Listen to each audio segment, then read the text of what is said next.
Greetings, ultimate exit people. This is a new thing for me, as most things are for everybody these days. It's all part of learning to inhabit the net. You all have a t-shirt, right? This is the retro Cold War flavoured version. A quick and basically irrelevant nostalgia tour. We owe the exit voice distinction to this man. Here's the crucial book. The third term tends to go missing. Perhaps that's because it seems to be inherently morally coercive. I'm going to assume people here are thick-skinned enough to take it.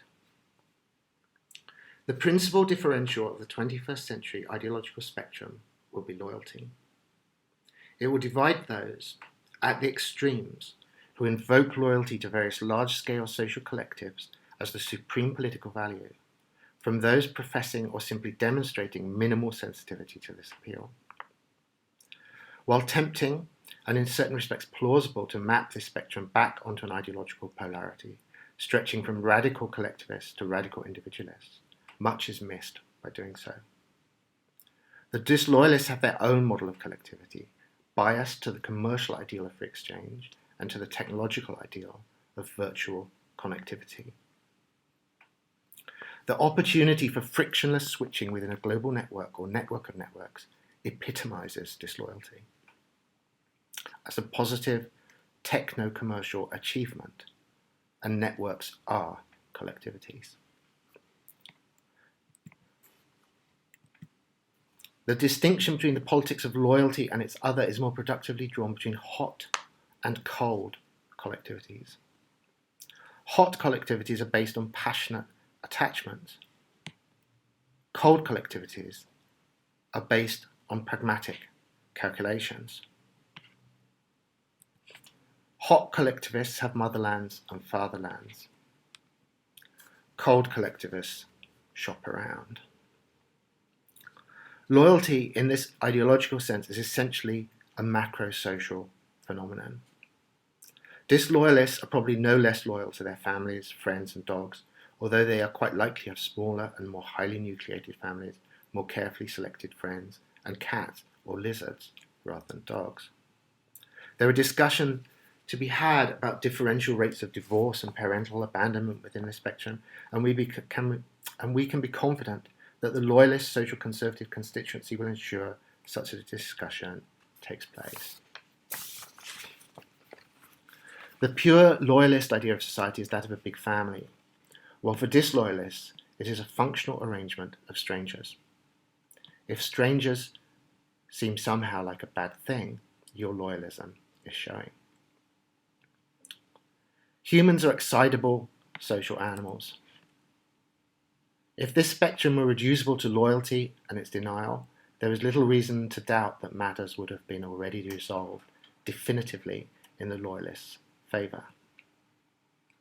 That the spectrum exists as an ideological generator and not merely a measure of departure from virtue is due to the positive sense of the disloyal pole, which is competence.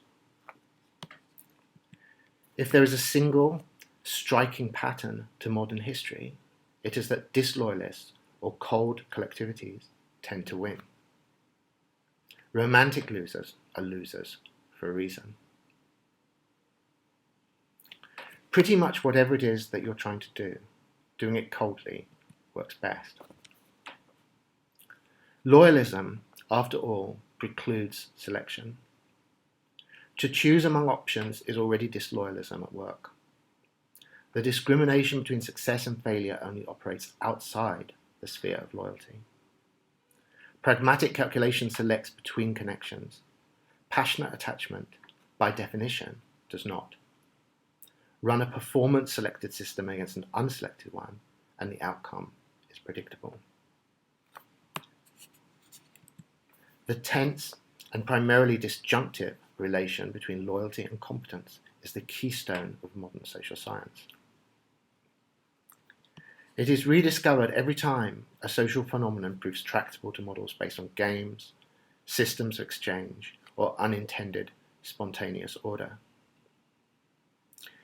Every theory of modernization that appeals to some species of alienation acknowledges it. Social process at loyalty degree zero is catalaxy, and that is the only social phenomenon that is understood to work. There are other things that work naturally, but their functional principles are incalculable. Loyalists have traditions that work well enough to still exist, which is hard. Anything that isn't dead is doing something right. Hot collectivities are, in their own way, evidently functional. Their opacity to social scientific formalization, however, is suggestive of a deeper disloyalty at work. They have been tested and selected by cold forces beyond the social sphere. Every passionate attachment was honed dispassionately in the butcher's yard of nature and deep history. When orders of loyalty work, it is because they were not built in the same way they are sustained.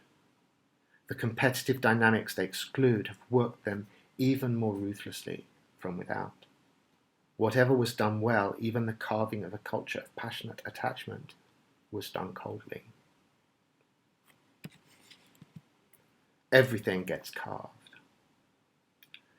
Bring the machinery inside and you have social Darwinism.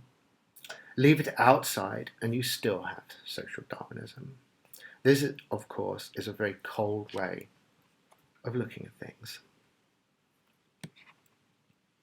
Some like it hot, understandably. So there's an argument. Everything with which we have become familiar under the name of politics. The hot collectivity argument, as it develops within modernity, isn't easily identified with the left or right. It goes roughly like this. Look, we understand, we really do, that when things get cooled down enough, they can start superconducting. Truly extraordinary stuff starts to happen, we get that. It's unintelligibly extraordinary stuff these days. Growth, change, connectivity, artificial intelligence, whatever. But we're not made for this temperature, we need more warmth. And we're going to insist our leaders deliver some for us. There's a whole thermopolitics discussion about squabbles over the temperature control, which soon gets huge, but that's not why we're here, is it? Ultimate exit begins where the fight over the thermostat stops. If you can't stand the heat, get out of the kitchen. Don't argue or compromise, split. Cold by nature and cold by destination. Antarctica, the seabed, the asteroid belt. I don't know whether anybody here is old enough to remember Siberia. That needs to come back. Political heat dissipation is what the 21st century is about. Archipelago is actually the warmest version. Meta-utopia sounds toasty, but really it isn't. It's meta-ethical and implicitly recognizes that the integrity of an exit-based system depends fundamentally upon its moral indifference. Dynamic geography and experimental government searches for optimum switching conditions, which are icy. And in the end, the great Yeti, neocameralism. I'm going to assume that people here get all this stuff with cold clarity. Here's the prediction. There aren't a lot of cold collectivists, relatively speaking, but they're going to be better at getting out than hot collectivists are at keeping them in. The heat is making us sick, but it's incompetent at what it does. So chill. Thank you.